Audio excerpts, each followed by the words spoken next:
नमस्कार दोस्तों। आज हम पीवाईक्यू सीरीज के अंतर्गत टीआरई 3 के क्लास 6 से 8, 9 से 10 और 11 से 12 के परीक्षाओं के जीएस सेक्शंस के क्वेश्चन का अध्ययन करेंगे। ये सभी प्रश्न बीपीएससी के आगामी परीक्षाओं के लिए बेहद महत्वपूर्ण है। तो चलिए शुरुआत करते हैं। आज का पहला प्रश्न है, एशियाटिक सोसाइटी ऑफ बंगाल की स्थापना किसके द्वारा की गई थी? A. Sir William Jones, B. Sir James Tod, C. Sir William Bentinck, D उपयुक्त में से एक से अधिक, ई उपयुक्त में से कोई नहीं। इसका सही उत्तर है option A, sir William Jones. Asiatic Society of Bengal की स्थापना सर विलियम जोन्स ने 15 जनवरी 1784 को कलकत्ता स्थित फोर्ट विलियम में की थी। बीपीएससी के कुछ अन्य प्रश्न हैं।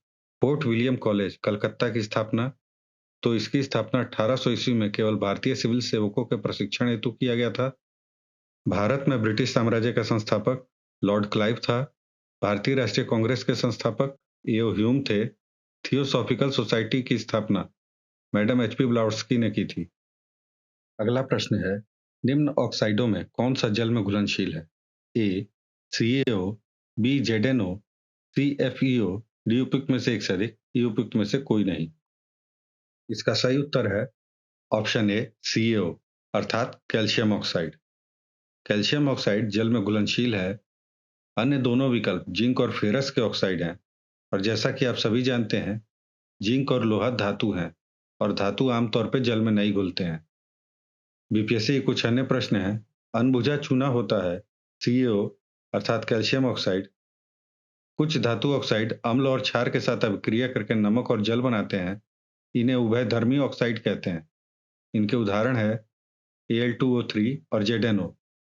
अम्ल धातु कार्बोनेट से अभिक्रिया करके मुक्त करते हैं CO2। HOO, CCOOH कौन सा अम्ल है? तो ये ऑक्जेलिक अम्ल है। अगला प्रश्न है, सुभाष चंद्र बोस किस वर्ष भारतीय राष्ट्रीय कांग्रेस के अध्यक्ष थे? ए. 1929, बी. 1937, सी. 1939, डी उपयुक्त में से एक से अधिक, ई उपयुक्त में से कोई नहीं। इसका सही उत्तर है ऑप्शन डी, उपयुक्त में से एक से अधिक। सुभाष चंद्र बोस 1938 में निर्विरोध भारतीय राष्ट्रीय कांग्रेस के अध्यक्ष बने थे तथा 1939 में इन्होंने गांधी जी समर्थित पट्टाभी सीतारामैया को हराया था। इस प्रकार विकल्प ए और सी दोनों सही है, इसलिए इसका उत्तर ऑप्शन डी, उपयुक्त में से एक से अधिक होगा। सुभाष चंद्र बोस से जुड़े कुछ बीपीएससी के महत्वपूर्ण प्रश्न हैं। सुभाष चंद्र बोस के नाम के पहले सम्मान सूचक नेताजी किस देश में जोड़ा गया? तो इसका उत्तर है जर्मनी। सुभाष चंद्र बोस ने निकोबार द्वीप को नया नाम दिया, तो इसका उत्तर है स्वराज द्वीप, और अंडमान का नया नाम दिया गया था इनके द्वारा शहीद द्वीप। फॉरवर्ड ब्लॉक के संस्थापक सुभाष चंद्र बोस जी थे। 1939 में बोस जी के इस्तीफे के बाद कांग्रेस के अध्यक्ष बने थे, तो डॉक्टर राजेंद्र प्रसाद बने थे। 1943 में सुभाष चंद्र बोस को सिंगापुर में आईएनए बनाने में सहायता की थी जनरल मोहन सिंह ने। अक्टूबर 1943 में सुभाष चंद्र बोस द्वारा स्थापित स्वतंत्र भारत की अस्थायी सरकार को जापान सहित कितने देशों ने मान्यता प्रदान की? तो इसका उत्तर है 9। अखिल भारतीय फॉरवर्ड ब्लॉक की स्थापना के लिए बोस से कौन जुड़े तथा आईएनए के साथ भी जुड़े रहे? तो इसका उत्तर है सीलभद्र याजी। अगला प्रश्न है, कौन सी नदी भारत और नेपाल के बीच सीमा बनाती है? ए. गंडक, बी. काली, सी. कोसी, डी उपयुक्त में से एक से अधिक, ई उपयुक्त में से कोई नहीं। इसका सही उत्तर है ऑप्शन बी, काली।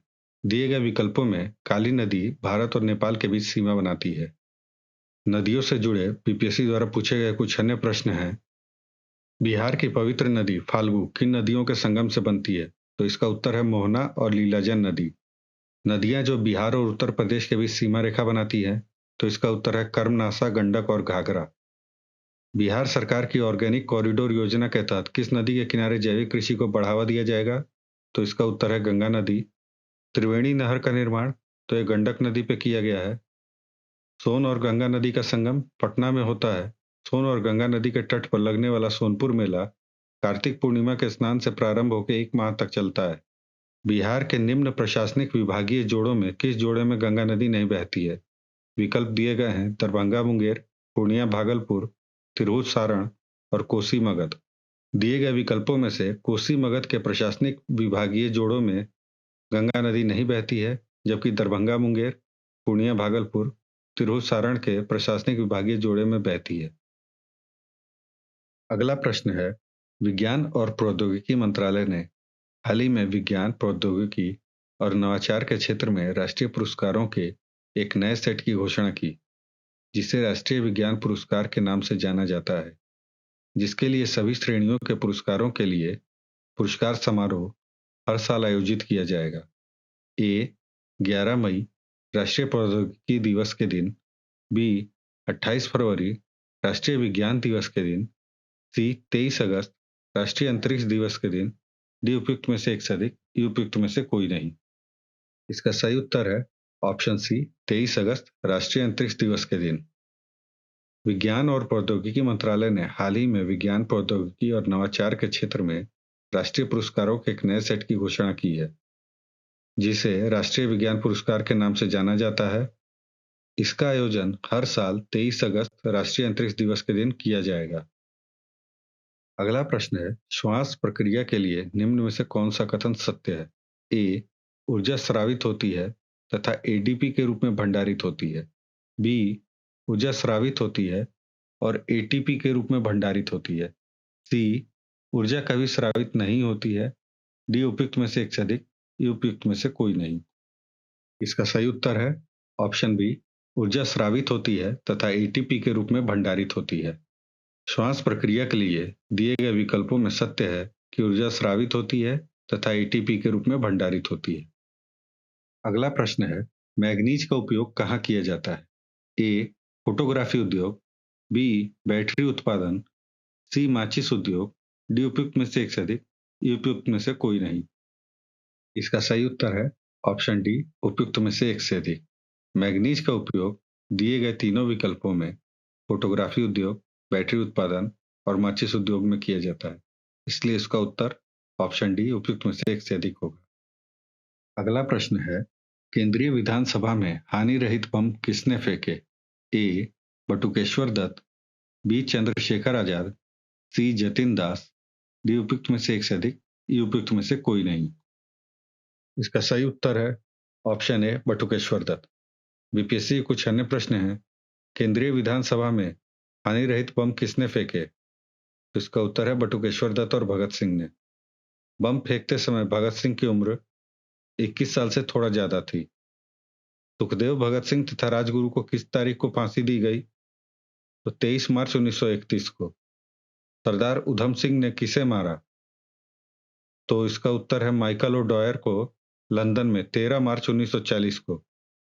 चटगांव शस्त्रागार धावे से संबंधित हैं सूर्य सेन, 18 अप्रैल 1930 को घटना हुई थी। कर्नल वायली की हत्या के आरोप में मृत्युदंड मदन लाल ढींगरा को 17 अगस्त 1909 को फांसी दी गई थी। अगला प्रश्न है, निम्न में शरीर का कौन सा अंग शरीर के संतुलन को नियंत्रित करता है? ए पसली, बी कान, सी सेरेबेलम, डी उपयुक्त में से एक से अधिक, उपयुक्त में से कोई नहीं। इसका सही उत्तर है ऑप्शन बी कान। कान शरीर के संतुलन को नियंत्रित करता है। बीपीएससी कुछ अन्य प्रश्न है, कंकाल के वे हिस्से जो हड्डियों की तरह सख्त नहीं होते और मोड़े जा सकते हैं, उनको कार्टिलेज कहते हैं। शरीर की प्रतिरोधक क्षमता से जुड़ा सबसे महत्वपूर्ण कोशिका लिम्फोसाइट होता है। मांसपेशियों को हड्डियों से जोड़ता है कंडरा। निश्वसन के समय डायफ्राम हो जाता है गुंबदाकार। मानव शरीर में जोड़े में मौजूद ग्रंथि है अधिवृक्क। वृक्क में प्रति मिनट औसत रक्त प्रवाह 1200 सीसी होता है। कड़बड़ाहट के लिए मानव जीभ का संवेदनशील क्षेत्र है पीछे का भाग। मीठा जीभ के अगले भाग नोक पर महसूस होता है, नमकीन आगे किनारों पे तथा खट्टा पीछे किनारों पे महसूस होता है। अगला प्रश्न है, हमारे शरीर में मलेरिया परजीवी का भंडारण स्थल है। ए प्लीहा, बी यकृत, सी पेट, डी उपयुक्त में से एक से अधिक, उपयुक्त में से कोई नहीं। इसका सही उत्तर है ऑप्शन ए प्लीहा। शरीर में मलेरिया परजीवी का भंडारण स्थल प्लीहा है। बीपीएससी के कुछ अन्य प्रश्न हैं, मलेरिया के लिए कुनैन एक सामान्य दवा है जो पौधे के किस भाग से प्राप्त होती है? तो इसका उत्तर है तने की छाल से। मलेरिया फैलाने के अतिरिक्त एनोफिलीज मच्छर वाहक हैं एंसेफ्लाइटिस और फाइलीरियासिस के। किस जीवाणु बीमारी को प्लीहा ज्वर कहा जाता है? तो इसका उत्तर है एंथ्रेक्स। संक्रामक रोगों का सबसे सामान्य वाहक है मक्खी, जीवाणुओं की खोज ल्यूवेनहॉक ने की थी। अगला प्रश्न है, भारत सरकार अधिनियम 1935 के तहत बिहार विधान परिषद के प्रथम निर्वाचित सभापति कौन थे? ए राजीव रंजन सिन्हा, बी राजेंद्र प्रसाद, सी राय बहादुर सतीश चंद्र, डी उपयुक्त में से एक से अधिक, ई उपयुक्त में से कोई नहीं। इसका सही उत्तर है ऑप्शन ए राजीव रंजन सिन्हा। 1935 के अधिनियम के तहत बिहार विधान परिषद के प्रथम निर्वाचित सभापति राजीव रंजन सिन्हा थे। बीपीएससी कुछ अन्य प्रश्न हैं। बिहार में पहले कांग्रेस मंत्रिसभा का नेतृत्व श्री कृष्ण सिन्हा ने किया था। बिहार में 1937 में गठित प्रथम भारतीय मंत्रिमंडल का नेतृत्व मोहम्मद यूनिस ने किया था। इसका गठन 1 अप्रैल 1937 को हुआ था।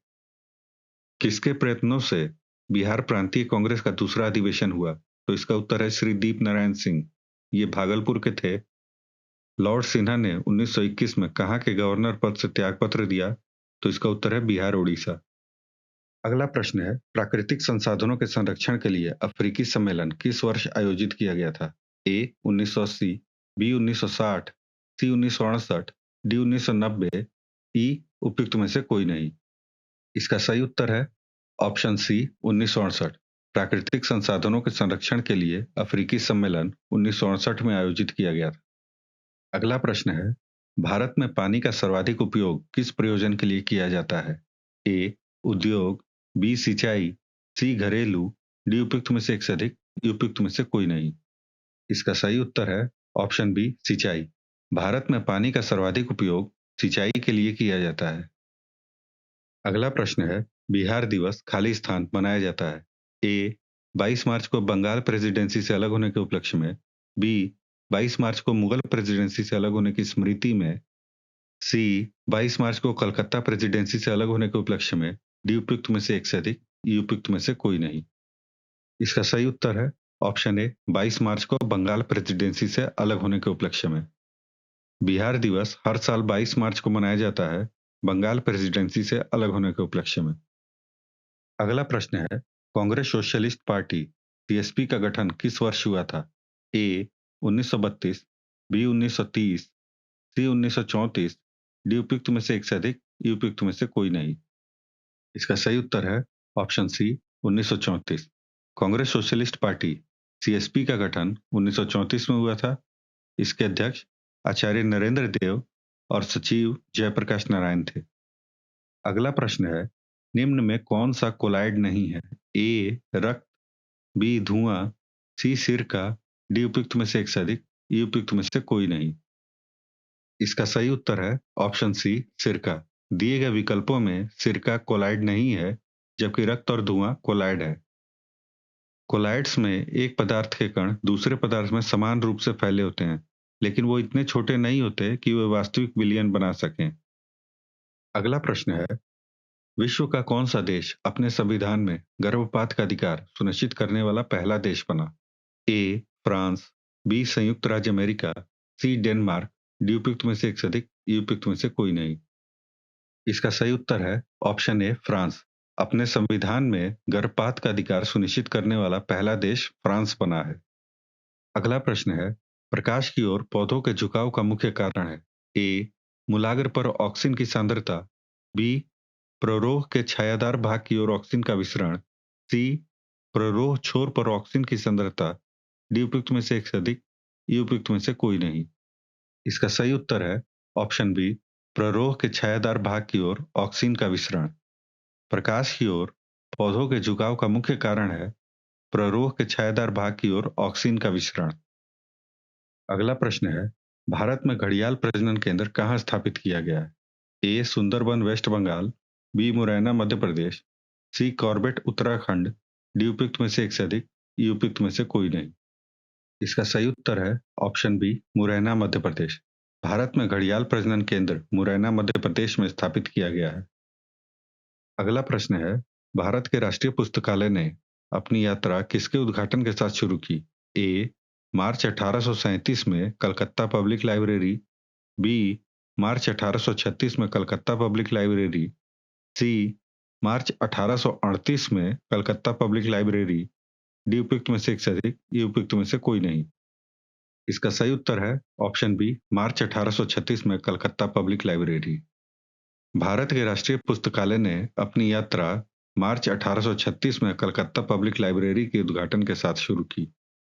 अगला प्रश्न है, साइमन कमीशन के गठन की घोषणा कब की गई थी?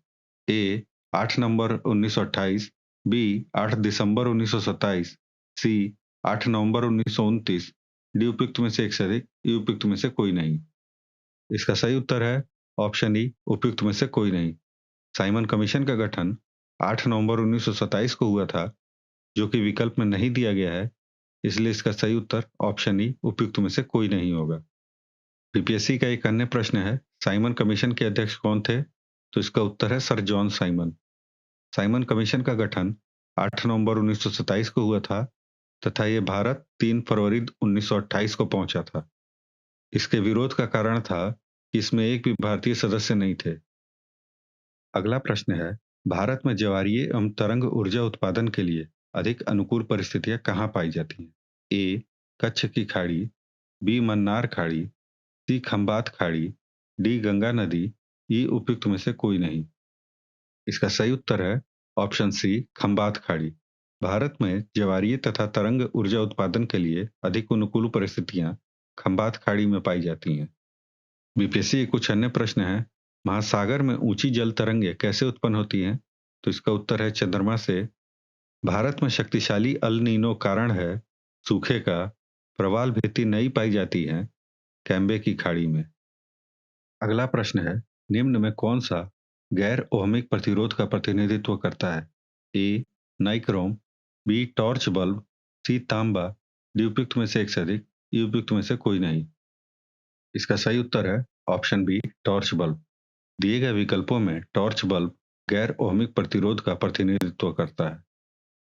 अगला प्रश्न है, सड़क प्रकाश में उपयोग आने वाले बल्बों को जोड़ा जाता है।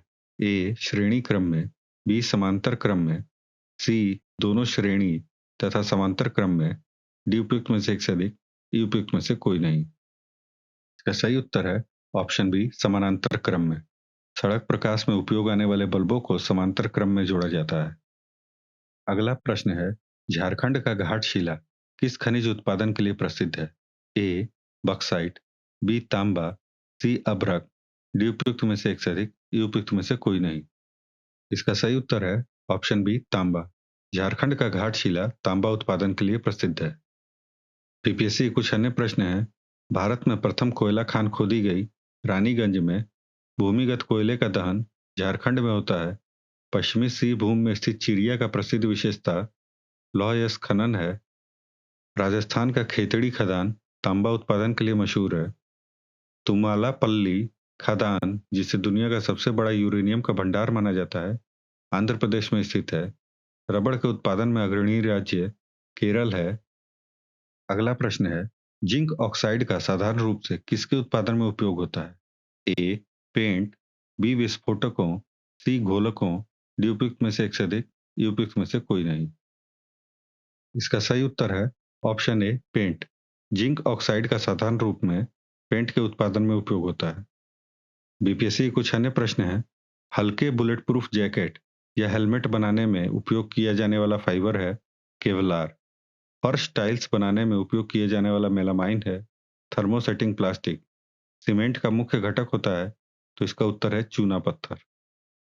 अगला प्रश्न है, लेंज के नियम की व्युत्पत्ति के लिए निम्न में से किसके संरक्षण नियम का उपयोग होता है? ए चुंबकत्व, बी संवेग, सी आवेश, डी उपयुक्त में से एक से अधिक, ई उपयुक्त में से कोई नहीं। इसका सही उत्तर है ऑप्शन ई, उपयुक्त में से कोई नहीं। लेंज के नियम की व्युत्पत्ति के लिए ऊर्जा संरक्षण नियम का उपयोग होता है, जो कि विकल्प में नहीं दिया गया है, इसलिए इसका सही उत्तर ऑप्शन ई, उपयुक्त में से कोई नहीं होगा। अगला प्रश्न है, मानव शरीर के यकृत एवं मांसपेशियों में संधारित ग्लाइकोजन का रूप होता है। ए मोनोसेकेराइड, बी पॉलीसेकेराइड, सी प्रोटीन, डी उपयुक्त में से एक से अधिक, ई उपयुक्त में से कोई नहीं। इसका सही उत्तर है ऑप्शन बी, पॉलीसेकेराइड। मानव शरीर में यकृत एवं मांसपेशियों में संधारित ग्लाइकोजन पॉलीसेकेराइड के रूप में होते हैं। बीपीएससी के कुछ अन्य प्रश्न हैं, यकृत एवं मांसपेशियों में ऊर्जा जमा होती है ग्लाइकोजन के रूप में। मानव शरीर में कौन सी ग्रंथि जोड़े में होती है? तो इसका उत्तर है अधिवृक्क। इसके अतिरिक्त अंडाशय भी महिलाओं में जोड़े में होते हैं और पुरुषों में वृषण जोड़े में पाए जाते हैं। हालांकि ये ग्रंथियों के बजाय यौन अंग माने जाते हैं। इनके अलावा लार ग्रंथियां भी 3 जोड़ी में मौजूद होते हैं। मानव तंत्र में इंसुलिन किसका चयापचय अर्थात मेटाबॉलिज्म नियंत्रित करता है? तो इसका उत्तर है कार्बोहाइड्रेट। मानव शरीर में किस अंग में उपकला कोशिका पाई जाती है? तो इसका उत्तर है बाल, नाक, फेफड़े और अग्नाशय। ये सभी सही हैं। उपकला कोशिकाएं मानव शरीर के सभी बाहरी और आंतरिक सतहों पर पाई जाती है। इनमें त्वचा, रक्तवाहिकाएं, मूत्राशय, गुर्दे, फेफड़े, पेट, आंतें और सभी ग्रंथियां शामिल हैं। ये शरीर को बाहरी वातावरण से बचाती हैं, स्राव करती हैं और अवशोषण का कार्य करती हैं। अगला प्रश्न है, रक्त में त्रुटिपूर्ण हीमोग्लोबिन निम्न में से किसमें दिखता है? ए रक्त ग्लूम, बी दात्र कोशिका रक्तता, सी हीमोफेलिया, डी उपयुक्त में से एक से अधिक, ई उपयुक्त में से कोई नहीं। इसका सही उत्तर है ऑप्शन बी दात्र कोशिका रक्तता। रक्त में त्रुटिपूर्ण हीमोग्लोबिन दात्र कोशिका रक्तता में दिखता है। बीपीएससी कुछ अन्य प्रश्न हैं, शरीर में लौह की कमी से होता है, तो इसका उत्तर है एनीमिया अर्थात रक्ताल्पता। रक्त कैंसर अर्थात ल्यूकीमिया के रोकथाम में प्रयोग किया जाने वाला रेडियो समस्थानिक है, तो इसका उत्तर है फास्फोरस 32 और कोबाल्ट 60। ये दोनों विकल्प में दिए गए थे, इसलिए इसका उत्तर एक से अधिक होगा। रक्त कैंसर के उपचार में फास्फोरस 32, एस्टेटाइन 211 और कोबाल्ट 60 जैसे रेडियो समस्थानिकों का उपयोग किया जाता है। आधान अर्थात ट्रांसफ्यूजन में रक्त न केवल रक्त के प्रकार में बल्कि खाली स्थान में भी संगत होना चाहिए, तो इसका उत्तर है आरएच कारक। गर्भ में भ्रूण के विकास जानने हेतु प्रयोग किया जाता है पराध्वनि तरंगों का। लाल रक्त कणिका विहीन जंतु हैं, तो इसका उत्तर है केचुआ। कंकाल के वे हिस्से जो हड्डियों की तरह सख्त नहीं होते, इसका उत्तर है कार्टिलेज, जिन्हें उपास्थि कहते हैं। अगला प्रश्न है, निम्न में किस प्रकार की दवाई उत्पादन में इथाइल अल्कोहल का उपयोग किया जा सकता है? A antiseptic, B antipyretic, C anti allergic, D उपयुक्त में से एक से अधिक, ई उपयुक्त में से कोई नहीं। इसका सही उत्तर है ऑप्शन ए एंटीसेप्टिक। एंटीसेप्टिक दवाइयों के उत्पादन में इथाइल अल्कोहल का उपयोग किया जा सकता है। अगला प्रश्न है, 15 डिग्री सेंटीग्रेड ताप एवं 380 mm दाब पर ध्वनि वेग 340 मीटर सेकंड की पावर -1 अर्थात 340 मीटर प्रति सेकंड है। यदि ताप को अपरिवर्तित रखते हुए दाब को 2 गुना कर दिया जाए, तब ध्वनि वेग का मान होगा ए 680 मीटर सेकंड की पावर -1 अर्थात 680 मीटर प्रति सेकंड, बी 170 मीटर सेकंड की पावर -1, सी 190 मीटर सेकंड की पावर -1, डी 340 मीटर सेकंड की पावर -1।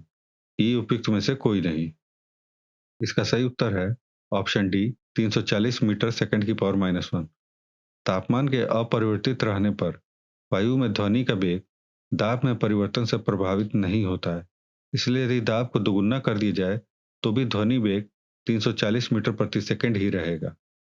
इसे 340 मीटर सेकंड की पावर -1 भी लिख सकते हैं। इसलिए ऑप्शन डी सही है। अगला प्रश्न है, यदि एक जीवाणुविक कोशिका प्रत्येक 15 मिनट में विभक्त होती है, तब 2 घंटे में कितने जीवाणु निर्मित होंगे? ए 8, बी 16, सी 64, डी 256, ई उपयुक्त में से कोई नहीं। इसका सही उत्तर है ऑप्शन डी 256। प्रश्न से प्रत्येक 15 मिनट में कोशिकाएं विभाजित होती हैं, तो इसलिए 2 घंटे में 8 बार विभाजित होंगी। चूंकि ये एक घातीय प्रक्रिया है जहां प्रत्येक विभाजन में कोशिकाओं की संख्या दुगनी हो जाती है, इसलिए इसे 2 की घात में व्यक्त किया जाता है। अतः 2 की पावर 8 इक्वल टू 256 कोशिकाएं उत्तर होगा। इसे सरल भाषा में कहें तो हर 15 मिनट में 2 भाग में बढ़ जाती है, अर्थात दोगुनी हो जाती है। इसलिए 15 मिनट बाद 2 कोशिकाएं हो जाएंगी, 30 मिनट बाद 4 कोशिकाएं, 45 मिनट बाद 8 कोशिकाएं हो जाएंगी, 60 मिनट अर्थात 1 घंटा बाद 16 कोशिकाएं हो जाएंगी, 75 मिनट बाद 32 कोशिकाएं, 90 मिनट बाद 64 कोशिकाएं, 105 मिनट बाद 128 कोशिकाएं और 120 मिनट अर्थात 2 घंटे बाद 256 कोशिकाएं हो जाएंगी। इसलिए यदि कोई जीवाणुविक कोशिका प्रत्येक 15 मिनट में विभक्त होती है, तब 2 घंटे में 256 जीवाणुविक निर्मित होंगे। अगला प्रश्न है, पौधों एवं पशु कोशिकाओं में अंतर निम्न में से किस संरचना से स्पष्ट होता है? ए एंजाइम, बी नाभिक, सी कोशिका भित्ति, डी उपयुक्त में से एक से अधिक, ई उपयुक्त में से कोई नहीं। इसका सही उत्तर है ऑप्शन सी कोशिका भित्ति। पौधों एवं पशु कोशिकाओं में अंतर कोशिका भित्ति से स्पष्ट होता है। बीपीएससी के कुछ अन्य प्रश्न है, साइटोप्लास्ट के अंदर प्रकाश संश्लेषण की अंधेरी अभिक्रिया का वास्तविक स्थल होता है, तो इसका उत्तर है स्ट्रोमा। किसमें परिवर्तन के कारण रंध्र खुलते या बंद होते हैं, तो इसका उत्तर है कोशिकाओं में पानी की मात्रा। क्लोरोफिल सूर्य के प्रकाश के खाली स्थान तरंग दैर्घ्य को अवशोषित करता है, तो इसका उत्तर है लाल और नीले। हरे रंग को परावर्तित करता है, जिससे पत्ते तथा क्लोरोफिल का रंग हरा दिखता है। निम्नलिखित में से कौन सही नहीं है? पत्ती को तने से जोड़ता है पर्णवृत्त, ये सही है। कमजोर तना जो सीधा खड़ा नहीं हो सकता, उसको लता कहते हैं, ये भी सही है। आधार के पास शाखाओं के साथ मोटा कठोर तना, इसको पेड़ कहते हैं, ये गलत है। आधार के पास शाखाओं के साथ मोटा कठोर तना को झाड़ियां कहते हैं। अगला प्रश्न है, गंगा डेल्टा के सदाबहार वन क्षेत्र को क्या कहते हैं? ए सुंदरवन, बी सुंदरगढ़, सी सुरेंद्रनगर, डी उपयुक्त में से एक से अधिक, ई उपयुक्त में से कोई नहीं। इसका सही उत्तर है option A Sundarban. Ganga delta के सदाबहार वन क्षेत्र को सुंदरवन कहते हैं। अगला प्रश्न है, बिहार की कौन सी नदी अपना मार्ग परिवर्तित करने के लिए जानी जाती है? ए गंडक, बी कोसी, सी पुनपुन, डी उपयुक्त में से एक से अधिक, ई उपयुक्त में से कोई नहीं। इसका सही उत्तर है ऑप्शन बी कोसी नदी। अगला प्रश्न है, वृक्ष की जड़ों को मृदा से पानी कैसे मिलता है? ए बंधा जल, बी आर्द्रता जल, सी केशिका जल, डी उपयुक्त में से एक से अधिक, ई उपयुक्त में से कोई नहीं। इसका सही उत्तर है ऑप्शन सी केशिका जल। वृक्ष की जड़ों को मृदा से पानी केशिका जल के रूप में मिलता है। बीपीएससी के कुछ अन्य प्रश्न है, सक्शन पुल के कारण जल का पेड़ों में बहुत ऊंचाई तक पहुंचने का कारण है बाष्पोत्सर्जन। एक पेड़ के तने में मृदा सतह से 1 मीटर दूरी पर एक कांटी ठोकी जाती है। 2 वर्ष बाद यह कांटी ठीक उसी जगह पर रहेगी। ऊंचाई में वृद्धि शीर्ष से होती है, आधार या तने के बीच से नहीं। कलियां विशिष्ट रूप से पाई जाती हैं, शाखाओं के सिरे पर तथा पत्तियों के आधार दोनों पर। पौधे अपना पोषक तत्व मुख्यतः किससे प्राप्त करते हैं? तो इसका उत्तर है मृदा। विकल्प में पर्णहरित प्रकाश वायुमंडल देखकर एक से अधिक विकल्प पर टिक मत मार दीजिएगा। पौधे अपना पोषक तत्व मुख्यतः मृदा से प्राप्त करते हैं। अगला प्रश्न है, विषुववृत्तीय व्यास ध्रुवीय व्यास से कितना अधिक है? ए 36 किलोमीटर, बी 43 किलोमीटर, सी 49 किलोमीटर, डी उपयुक्त में से एक से अधिक, ई उपयुक्त में से कोई नहीं। इसका सही उत्तर है ऑप्शन बी 43 किलोमीटर। विषुववृत्तीय व्यास ध्रुवीय व्यास से 43 किलोमीटर अधिक है। बीपीएससी के कुछ अन्य प्रश्न है, कौन सा देशांतर कनाडा तथा अलास्का को अलग करता है? तो इसका उत्तर है 141 डिग्री पश्चिम। 1867 में अमेरिका ने अलास्का को रूस से खरीदा था। ग्लोब पर 1 डिग्री के अंतराल पर खींची गई अक्षांश रेखाएं कितनी है? तो इसका उत्तर है 179। अगला प्रश्न है, किस रेखांश पर भारतीय मानक समय अपनाया जाता है? ए 82.5 डिग्री पूर्व, बी 78.5 डिग्री पूर्व, सी 87.5 डिग्री पूर्व, डी उपयुक्त में से एक से अधिक, ई उपयुक्त में से कोई नहीं। इसका सही उत्तर है ऑप्शन ए 82.5 डिग्री पूर्व। भारतीय मानक समय 82.5 डिग्री पूर्व रेखांश पर अपनाया जाता है। अगला प्रश्न है, भारत में हरित क्रांति का श्रेय किसे जाता है? A doctor V Kurien, B doctor M S Swaminathan, C Shri Sunderlal Bahuguna, D उपयुक्त में से एक से अधिक, ई उपयुक्त में से कोई नहीं। इसका सही उत्तर है option B doctor M S Swaminathan. Bharat में हरित क्रांति का श्रेय डॉक्टर एम एस स्वामीनाथन को जाता है। बीपीएससी के कुछ अन्य प्रश्न हैं, 20वीं शताब्दी के 60वें दशक के अंतिम दौर की हरित क्रांति की प्रकृति का सबसे उचित वर्णन है। तो इसका उत्तर है बीज उर्वरक जल तकनीक। अगला प्रश्न है, इसमें भारत में द्वितीय हरित क्रांति के संबंध में क्या सही है? इन कथनों को सही या गलत पहचानना है। पहला कथन है, इसका लक्ष्य हरित क्रांति में पूर्व में ही लाभान्वित हो चुके क्षेत्रों में गेहूं और चावल के उत्पादन में और वृद्धि करना है। ये कथन गलत है, क्योंकि द्वितीय हरित क्रांति में उन क्षेत्रों पर केंद्रित है जो पहली क्रांति से लाभान्वित नहीं हुए थे। दूसरा कथन है, इसका लक्ष्य हरित क्रांति से अब तक लाभान्वित न हो सकने वाले क्षेत्रों में बीज उर्वरक तकनीक का विस्तार करना है। यह कथन सही है। द्वितीय हरित क्रांति का मुख्य उद्देश्य उन क्षेत्रों में कृषि आधुनिकीकरण का विस्तार करना है, जहां पहले क्रांति का प्रभाव नहीं पहुंचा था। तीसरा कथन है, इसका लक्ष्य हरित क्रांति से प्रारंभ हो चुकी फसलों को छोड़कर अन्य फसलों के उत्पादन में वृद्धि करना है। यह कथन गलत है। द्वितीय हरित क्रांति में पहली क्रांति की फसलों को छोड़ना नहीं है, बल्कि कृषि के समग्र विकास पर जोर देना है। चौथा कथन है, इसका लक्ष्य पशुपालन, सामाजिक वानिकी तथा मत्स्य पालन के साथ शस्योत्पादन का समाकलन करना है। यह कथन सही है। द्वितीय हरित क्रांति का एक महत्वपूर्ण पहलू कृषि के साथ साथ संबद्ध क्षेत्रों जैसे पशुपालन, सामाजिक वानिकी तथा मत्स्य पालन को एकीकृत करना है, ताकि कृषि के लिए एक अधिक समग्र दृष्टिकोण अपनाया जा सके। इस प्रकार भारत में द्वितीय हरित क्रांति के संबंध में कथन 2 और 4 सही है। पहला लक्ष्य उन क्षेत्रों में बीज उर्वरक और तकनीक का विस्तार करना है, जो पहली हरित क्रांति से लाभान्वित नहीं हुए थे, और दूसरा लक्ष्य पशुपालन, सामाजिक वानिकी और मत्स्य पालन को कृषि उत्पादन में एकीकृत करना है। अगला प्रश्न है, भारत की सबसे ऊंची पर्वत श्रेणी कहते हैं ए एवरेस्ट, बी कंचनजंगा, सी K2, डी उपयुक्त में से एक से अधिक, ई उपयुक्त में से कोई नहीं। इसका सही उत्तर है ऑप्शन सी K2। भारत की सबसे ऊंची पर्वत श्रेणी K2 है। बीपीएससी कुछ अन्य प्रश्न है, 1 गारो पहाड़िया, 2 नंदा देवी, 3 कामेत, 4 K2। इनका पूर्व से पश्चिम में सही क्रम बताना है। तो इसका सही क्रम इस प्रकार है, 1 गारो पहाड़िया मेघालय, 2 नंदा देवी उत्तराखंड, उसके बाद 3 कामेत उत्तराखंड और अंत में चौथा K2 लद्दाख है।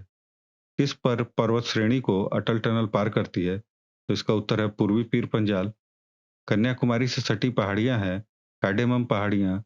सोमेश्वर श्रेणी किसका भाग है? तो इसका उत्तर है शिवालिक का। गंगा के मैदान और दक्कन पठार को विभाजित करता है तो विंध्याचल श्रेणी करती है। अन्नामलाई, इलायची की पहाड़ियां और पालनी पहाड़ियां मिलती हैं अनाईमुडी में। बृहत हिमालय अर्थात हिमाद्री के पूर्वी छोर पर है नामचा बरवा। अगला प्रश्न है, बिहार में 1857 की क्रांति को किसने नेतृत्व दिया था? ए तात्या टोपे, बी कुंवर सिंह, सी नाना साहेब, डी उपयुक्त में से एक से अधिक, ई उपयुक्त में से कोई नहीं। इसका सही उत्तर है ऑप्शन बी कुंवर सिंह। बिहार में 1857 की क्रांति का नेतृत्व कुंवर सिंह ने किया था। अगला प्रश्न है, राष्ट्रवाद की आध्यात्मिक दिशा किसके द्वारा लोकप्रिय बनाया गया? ए राजा राम मोहन राय, बी स्वामी श्रद्धानंद, सी स्वामी विवेकानंद, डी उपयुक्त में से एक से अधिक, ई उपयुक्त में से कोई नहीं। इसका सही उत्तर है ऑप्शन सी स्वामी विवेकानंद। राष्ट्रवाद की आध्यात्मिक दिशा को स्वामी विवेकानंद द्वारा लोकप्रिय बनाया गया था। स्वामी विवेकानंद के जन्म दिवस के अवसर पर 12 जनवरी को राष्ट्रीय युवा दिवस के रूप में मनाया जाता है। बीपीएससी कुछ अन्य प्रश्न है, 1893 में आयोजित धर्म संसद में भाग लिया। तो इसका उत्तर है स्वामी विवेकानंद ने भाग लिया था। इसका आयोजन शिकागो अमेरिका में किया गया था। ब्रह्म समाज की स्थापना राजा राम मोहन राय ने 1828 में की थी। रामकृष्ण मिशन की स्थापना स्वामी विवेकानंद ने 1897 में की थी। सर्वेंट ऑफ इंडिया सोसाइटी, इसका स्थापना गोपाल कृष्ण गोखले द्वारा 1905 में किया गया था। विधवा विवाह समाज, इसकी स्थापना पंडित विष्णु शास्त्री ने 1850 के दशक में की थी।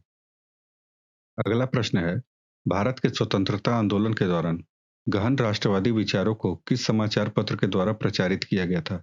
ए पायनियर, बी अमृत बाजार पत्रिका, सी स्टेट्समैन, डी उपयुक्त में से एक से अधिक, ई उपयुक्त में से कोई नहीं।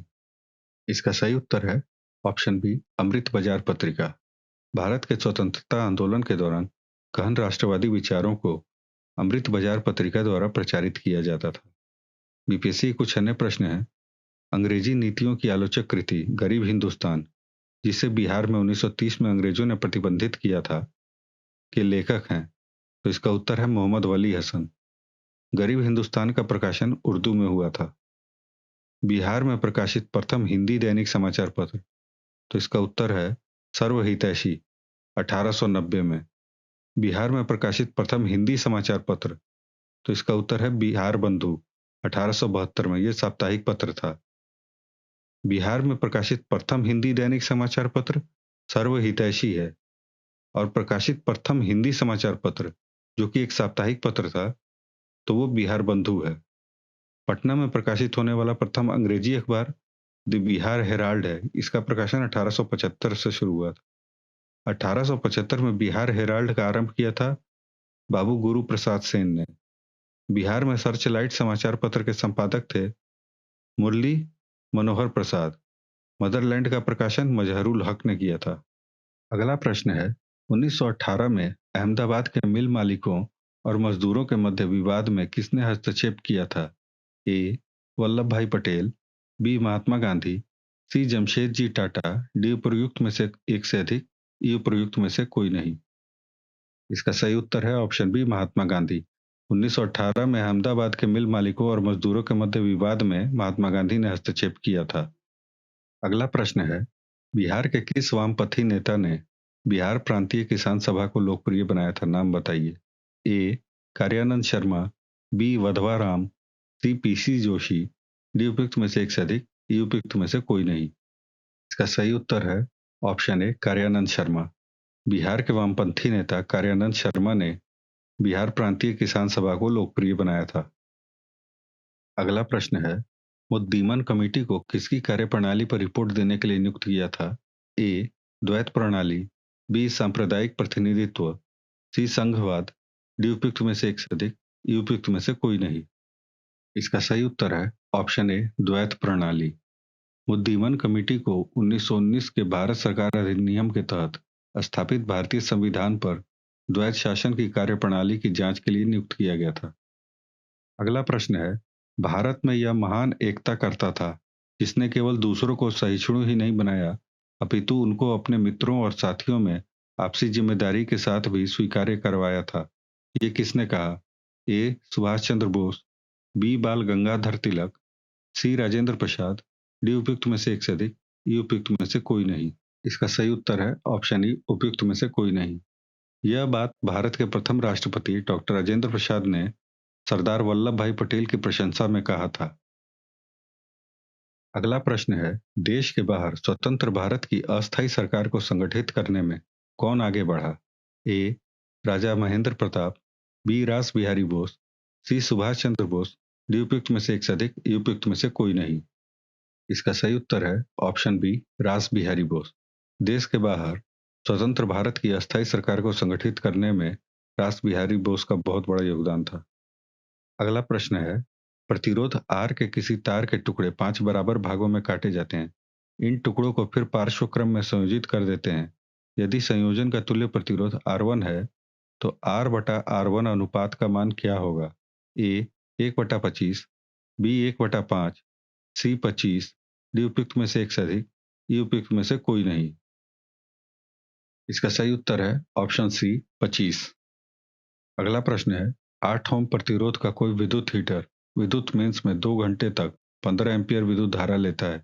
हीटर में उत्पन्न ऊष्मा की दर क्या होगी? ए 220 वाट, बी 120 वाट, सी 210 वाट, डी उपयुक्त में से एक से अधिक, ई उपयुक्त में से कोई नहीं। इसका सही उत्तर है ऑप्शन ई उपयुक्त में से कोई नहीं। प्रश्न में हीटर में उत्पन्न ऊष्मा की दर पूछ रहा है और दर निकालने में समय का इस्तेमाल नहीं होता है, अतः यहाँ 2 घंटे का कोई मतलब नहीं है। प्रश्न से विद्युत हीटर का प्रतिरोध R बराबर 8 ओम है, विद्युत धारा I बराबर 15 एम्पियर है, समय T बराबर 2 घंटा है, जिसका इस्तेमाल नहीं करना है। ऊष्मा की दर बराबर I² R होता है। I का मान 15 है तो 15 गुणे 15 हो जाएगा और R का मान 8 ओम है यानी 8 हो जाएगा, तो इक्वल टू 1800 वाट। 1800 वाट बराबर होता है 1800 जूल प्रति सेकंड। अतः ऊष्मा 1800 जूल प्रति सेकंड या 1800 वाट की दर से उत्पन्न होगी, जो कि विकल्प में नहीं दिया गया। अतः इसका उत्तर विकल्प ई उपयुक्त में से कोई नहीं होगा। अगला प्रश्न है किसी शब्दकोश में लिखे छोटे अक्षरों को पढ़ते समय आप निम्न में से कौन सा लेंस पसंद करेंगे?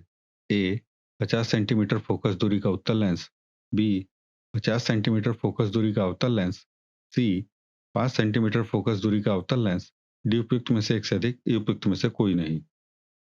इसका सही उत्तर है ऑप्शन ई उपयुक्त में से कोई नहीं।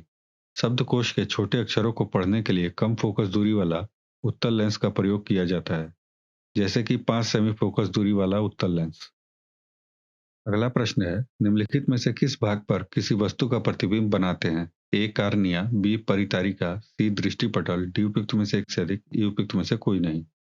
इसका सही उत्तर है ऑप्शन सी दृष्टिपटल। दृष्टिपटल पर किसी वस्तु का प्रतिबिंब बनता है। अगला प्रश्न है, निम्नलिखित में से कौन मादा जनन तंत्र का भाग नहीं है? ए अंडाशय, बी गर्भाशय, सी शुक्रवाहिका, डी उपयुक्त में से एक से अधिक, ई उपयुक्त में से कोई नहीं। इसका सही उत्तर है ऑप्शन सी शुक्रवाहिका। दिए गए विकल्पों में शुक्रवाहिका मादा जनन तंत्र का भाग नहीं है, जबकि अंडाशय एवं गर्भाशय मादा जनन तंत्र का भाग है। अगला प्रश्न है, पराग कोश में होते हैं खाली स्थान? ए बाह्य दल, बी अंडाशय, सी पराग कण, डी उपयुक्त में से एक से अधिक, ई उपयुक्त में से कोई नहीं। इसका सही उत्तर है ऑप्शन सी पराग कण। ऑप्शन ए बाह्य दल तथा बी अंडाशय पराग कोश का भाग नहीं है। अगला प्रश्न है, अलैंगिक जनन मुकुलन द्वारा होता है खाली स्थान में? ए अमीबा में, बी यीस्ट में, सी प्लाज्मोडियम में, डी उपयुक्त में से एक से अधिक, ई उपयुक्त में से कोई नहीं। इसका सही उत्तर है ऑप्शन बी यीस्ट में। अलैंगिक जनन मुकुलन द्वारा यीस्ट में होता है। दिए गए विकल्पों में अमीबा द्विखंडन द्वारा जनन करता है, जबकि प्लाज्मोडियम मलेरिया रोग का कारक है और मुकुलन द्वारा जनन नहीं करता है। अगला प्रश्न है, अपच का उपचार करने के लिए निम्न में से किस औषधि का उपयोग होता है? ए प्रतिजैविक, बी प्रति अम्ल, सी पीड़ाहारी, डी उपयुक्त में से एक से अधिक, उपयुक्त में से कोई नहीं। इसका सही उत्तर है ऑप्शन बी प्रति अम्ल। अपच के उपचार के लिए आमतौर पर प्रति अम्ल का उपयोग किया जाता है, जो पेट में अतिरिक्त अम्ल को बेअसर करती है। अगला प्रश्न है, सीएए के अंतर्गत नागरिकता प्रक्रिया के लिए आवेदन और निष्पादन किसके द्वारा किया जाएगा? ए डाक विभाग द्वारा, बी जनगणना विभाग द्वारा, सी केंद्रीय सुरक्षा आईबी द्वारा, डी उपयुक्त में से एक से अधिक, ई उपयुक्त में से कोई नहीं। हालांकि यह प्रश्न करंट का है, फिर भी इसका उत्तर देख लीजिए। इसका सही उत्तर है ऑप्शन डी उपयुक्त में से एक से अधिक। गृह मंत्रालय ने सीएए के अंतर्गत नागरिकता आवेदनों को संसाधित करने का काम केंद्र सरकार के तहत डाक विभाग एवं जनगणना अधिकारियों को सौंपा है। इंटेलिजेंस ब्यूरो जैसी केंद्रीय सुरक्षा एजेंसियों द्वारा पृष्ठभूमि एवं सुरक्षा जांच की जाएगी। इस प्रकार दिए गए तीनों विकल्प सही हैं, इसलिए इसका उत्तर ऑप्शन डी उपयुक्त में से एक से अधिक होगा। अगला प्रश्न है, कौन सा देश G7 का सदस्य नहीं है? A Russia, B Canada, C USA, D उपयुक्त में से एक से अधिक, ई उपयुक्त में से कोई नहीं। इसका सही उत्तर है ऑप्शन ए रशिया। G7 के सदस्य देशों में Canada, France, Germany, Italy, Japan, United kingdom और संयुक्त राज्य अमेरिका शामिल है। यूरोपीय संघ भी G7 की बैठकों में भाग लेता है और उसका प्रतिनिधित्व करता है। G7 देशों को याद करने का सूत्र है जूस विद GF, अर्थात जूस विद गुड फ्रेंड। जे से जापान, यू से यूएसए, आई से इटली, सी से कनाडा, ई से इंग्लैंड अर्थात यूके, जी से जर्मनी, एफ से फ्रांस। अगला प्रश्न है, हरित हाइड्रोजन प्राप्ति का कौन सा तरीका है? ए इलेक्ट्रोलाइसिस, बी डिहाइड्रोजेनेसिस, सी निर्जलीकरण, डी उपयुक्त में से एक से अधिक, ई उपयुक्त में से कोई नहीं। इसका सही उत्तर है ऑप्शन ए इलेक्ट्रोलाइसिस। अगला प्रश्न है, किसानों के हित में गांधी जी ने 1917 में चंपारण सत्याग्रह किसके सहयोग से किया था? ए बिरसा मुंडा, बी राजेंद्र प्रसाद, सी सत्यनारायण सिन्हा, डी उपयुक्त में से एक से अधिक, ई उपयुक्त में से कोई नहीं। इसका सही उत्तर है ऑप्शन बी राजेंद्र प्रसाद। गांधी जी ने 1917 में चंपारण सत्याग्रह दिए गए विकल्पों में से राजेंद्र प्रसाद के सहयोग से किया था। अगला प्रश्न है, चंद्रमा सदृश ग्रह कौन सा है? ए बुध, बी मंगल, सी पृथ्वी, डी उपयुक्त में से एक से अधिक, ई उपयुक्त में से कोई नहीं। इसका सही उत्तर है ऑप्शन ए बुध। चंद्रमा सदृश ग्रह बुध है। अगला प्रश्न है, जीवाश्म के आधार पर मानव उत्पत्ति केंद्र कौन सा है? ए अफ्रीका की रिफ्ट घाटी, बी मध्य एशिया, सी जेरूसलम, डी उपयुक्त में से एक से अधिक, ई उपयुक्त में से कोई नहीं। इसका सही उत्तर है ऑप्शन ए अफ्रीका की रिफ्ट घाटी। जीवाश्म के आधार पर मानव उत्पत्ति का केंद्र अफ्रीका की रिफ्ट घाटी है। अगला प्रश्न है, भारत में शुष्क बिंदु बस्ती मिलती है? ए बाढ़ क्षेत्रों में, बी बीकानेर में, सी अरावली प्रदेश में, डी उपयुक्त में से एक से अधिक, ये उपयुक्त में से कोई नहीं। इसका सही उत्तर है ऑप्शन डी, उपयुक्त में से एक से अधिक। दिए गए विकल्पों में बीकानेर तथा अरावली प्रदेश में शुष्क बिंदु बस्ती मिलती है। अगला प्रश्न है, बिहार के किस जिले में धान का उत्पादन सर्वाधिक होता है? ए भोजपुर, बी रोहतास, सी नालंदा, डी उपयुक्त में से एक से अधिक, डी उपयुक्त में से कोई नहीं। इसका सही उत्तर है ऑप्शन बी रोहतास। बिहार के रोहतास जिले में धान का उत्पादन सर्वाधिक होता है। अगला प्रश्न है, तेहरान किस पर्वत पर स्थित है? ए अलबुर्ज, बी जैग्रोस, सी मकरान, डी उपयुक्त में से एक से अधिक, ई उपयुक्त में से कोई नहीं। इसका सही उत्तर है ऑप्शन ए अलबुर्ज। तेहरान जो है वो अलबुर्ज पर्वत पर स्थित है। यूपीएससी कुछ अन्य प्रश्न है, एशिया माइनर के भूमध्य सागरीय तट पर स्थित पर्वत श्रेणी, तो इसका उत्तर है टारस। इसके अलावा पोंटिक पर्वत विकल्प में दिया गया था, तो ये तुर्की के उत्तरी भाग में काला सागर के किनारे स्थित है। एंडीज फैला हुआ है दक्षिण अमेरिका के पश्चिमी तट पर। एंडीज विश्व की सबसे लंबी पर्वत श्रृंखला है। दूसरे स्थान पर रॉकी है, यह कनाडा और अमेरिका में विस्तृत रूप से फैला हुआ है। तीसरे स्थान पर हिमालय आता है। यूरोप की पिरेनीज पर्वत श्रृंखला किन दो देशों को अलग करती है? तो इसका उत्तर है स्पेन और फ्रांस। यूरोप की एक पर्वत है, तो इसका उत्तर है आल्प्स। आल्प्स की सबसे ऊंची चोटी है माउंट ब्लैंक, ये फ्रांस में स्थित है। अगला प्रश्न है, भारत के पूर्वी घाट की सबसे ऊंची चोटी है? ए अनाईमुडी, बी कंचनजंगा, सी महेंद्रगिरी, डी उपयुक्त में से एक से अधिक, ई उपयुक्त में से कोई नहीं। इसका सही उत्तर है ऑप्शन ई, उपयुक्त में से कोई नहीं। भारत के पूर्वी घाट की सबसे ऊंची चोटी जिंदगाड़ा है, जिसकी ऊंचाई 1690 मीटर है और ये आंध्र प्रदेश में स्थित है। यह चोटी विशाखापत्तनम जिले में अराकू घाटी के पास है। अगला प्रश्न है, इनमें से कौन सा कथन वनस्पतियों और जीवों की कमी का वैध कारण नहीं है? ए कृषिगत फैलाव, बी बृहद पैमाने पर योजनाओं का विकास, सी चराई और जलाने की लकड़ी का एकभीकरण, डी उपयुक्त में से एक से अधिक, ई उपयुक्त में से कोई नहीं। इसका सही उत्तर है ऑप्शन सी, चराई और जलाने की लकड़ी का एकभीकरण। वनस्पतियों और जीवों की कमी का वैध कारण नहीं है। अगला प्रश्न है, बिहार के किस जिले में रेशमी वस्त्र का उत्पादन सर्वाधिक होता है? ए मधुबनी, बी भागलपुर, सी औरंगाबाद, डी उपयुक्त में से एक से अधिक, ई उपयुक्त में से कोई नहीं। इसका सही उत्तर है ऑप्शन बी भागलपुर। बिहार में रेशमी वस्त्र का उत्पादन सर्वाधिक भागलपुर में होता है। अगला प्रश्न है, जलियांवाला बाग कांड के दौरान भारत का वायसराय कौन था? A Lord Curzon, B Lord Chelmsford, C Lord Irwin, D उपयुक्त में से एक से अधिक, ई उपयुक्त में से कोई नहीं। इसका सही उत्तर है ऑप्शन बी लॉर्ड चेम्सफोर्ड। अगला प्रश्न है, भारतीय राष्ट्रीय कांग्रेस के पहले अध्यक्ष थे? ए दादा भाई Nehru ji, B W C Banerjee, सी बदरुद्दीन तैयब जी, डी उपयुक्त में से एक से अधिक, ई उपयुक्त में से कोई नहीं। इसका सही उत्तर है option B W C Banerjee. भारतीय राष्ट्रीय कांग्रेस के पहले अध्यक्ष डब्ल्यू सी बनर्जी थे। यूपीएससी के कुछ अन्य प्रश्न है, भारतीय राष्ट्रीय कांग्रेस के पहले मुस्लिम अध्यक्ष बदरुद्दीन तैयब जी थे। भारतीय राष्ट्रीय कांग्रेस के दूसरे मुस्लिम अध्यक्ष रहीमतुल्लाह मोहम्मद सयानी थे। भारतीय राष्ट्रीय कांग्रेस के द्वितीय सम्मेलन में कितने मुस्लिम प्रतिनिधि थे? तो इसका उत्तर है 33। भारतीय राष्ट्रीय कांग्रेस के 1912 के पटना बांकीपुर अधिवेशन के अध्यक्ष आर एन मधोलकर थे। भारतीय राष्ट्रीय कांग्रेस के 1922 के गया अधिवेशन के अध्यक्ष चित्तरंजन दास थे। बिहार में भारतीय राष्ट्रीय कांग्रेस के 100 वर्ष का संपादन पीएन ओझा ने किया था। अगला प्रश्न है, निम्नलिखित में से किसको grand old man of India के नाम से भी जाना जाता है?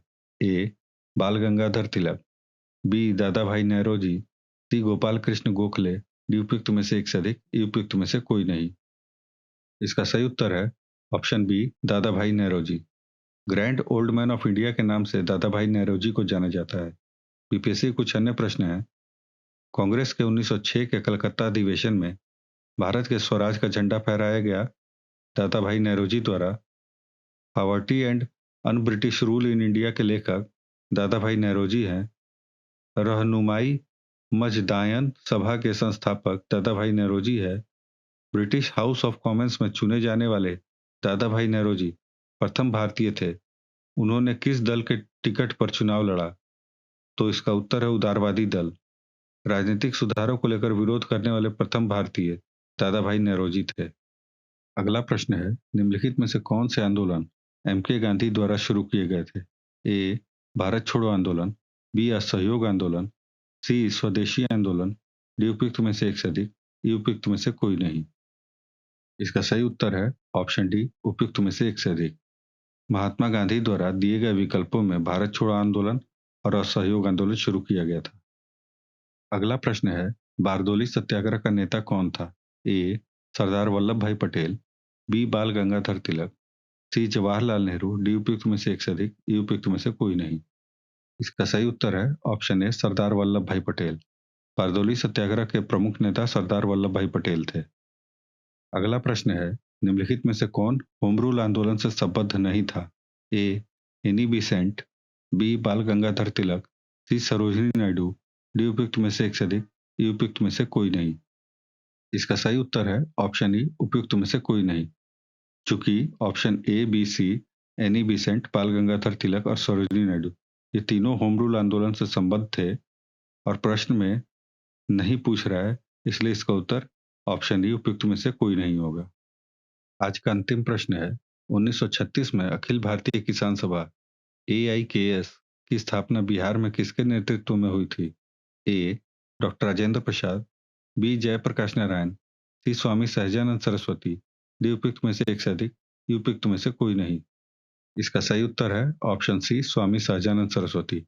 1936 में अखिल भारतीय किसान सभा की स्थापना बिहार में स्वामी सहजानंद सरस्वती के नेतृत्व में हुई थी। आज की क्लास यहीं पर समाप्त होती है। Thanks for watching this video. Best of luck.